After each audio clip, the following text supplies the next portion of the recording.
Uncle Sam pushing loans on our students across the country, but it's doing anything to help our nation's college kids. One student, though, is devising a one-of-a-kind plan involving the private market, and many in Washington are starting to take note. Shady Henien, a medical student attending the University of Iowa's Carver College of Medicine, joins me now with details.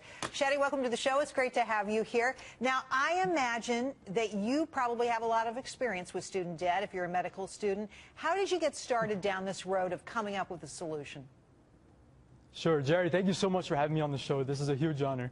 So it was 3 years ago, I was running for a national medical student position, and it was one of my platform ideas to help bring down the cost of tuition. So ultimately, what causes student debt, right? There's two factors. Either A, you're going to have a high tuition that's set by the university, or B, you have high interest loan rates.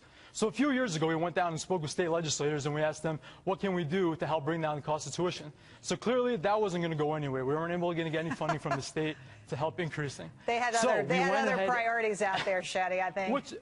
But Jerry, it's okay. I mean, there's so many projects that we got to work on in this country. So my idea that I proposed 3 years ago was, what if we can go ahead and start talking about the Part B of it? The Part B is the interest rate. What do medical students go to get their loans? They get it from direct loans from the U.S. government.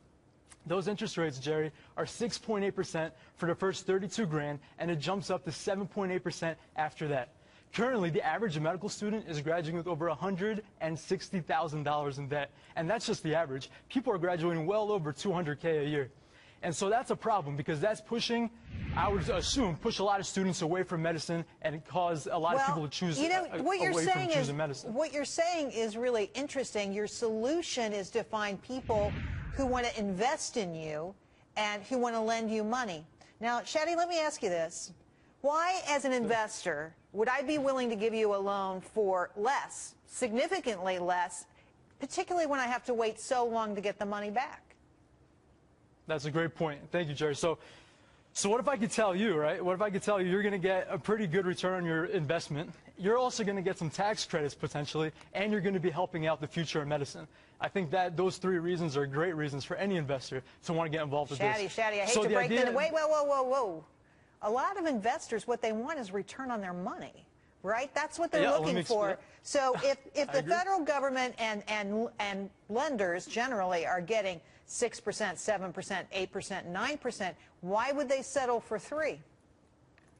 Okay, so these are the lenders, right? So these are corporations that are getting this money. But the average investor that's living down the street from us here at the University of Iowa, they're not even playing in that game. So if we create this tuition pot, right, where money is going to be invested by the investor and loaned out to students at a significantly lower rate, they're going to get all those returns. And so after doing all the math, we're going to create a tuition bond structure. After 20 years, the investor is going to get about a 50% return by the 20th year. The 4 years are going to be a 4-year zero coupon bond, and then after that, it becomes a coupon bond that the student pays every month.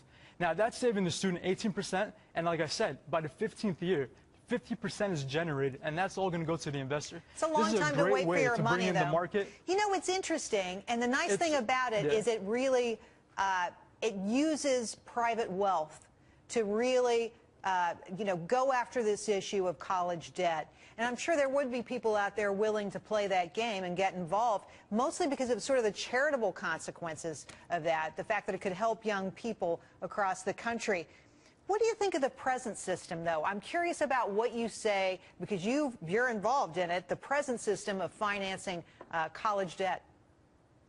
Yeah, I mean, it's current. I mean, Senator Marco Rubio has talked about it many times. People on both sides of the aisles have spoken about it. There's a problem. 6.8%, that's how much we're paying. And we're almost guaranteed a job after we graduate. In our 4th year of medical school, we get into match day, so we're guaranteed a job. Why are we paying 6.8%? And people are going into debt 30s to their 40s. And that's causing a big issue from students choosing against medicine. And as we know, we have 32 million new patients coming into the healthcare system. We're going to need more doctors. Right? Not enough doctors. Exactly. And people with that kind of debt, they put off getting married, they put off having kids, they put off buying homes. The sacrifices they have to make for that money are huge. Shady, thanks for coming on. Absolutely. Great to meet you. You're a lot of fun. We'll have you back. All right, studentpromise.net. All right, studentpromise.net. We got it. Thank you. Yeah, okay. Thank you, Jerry.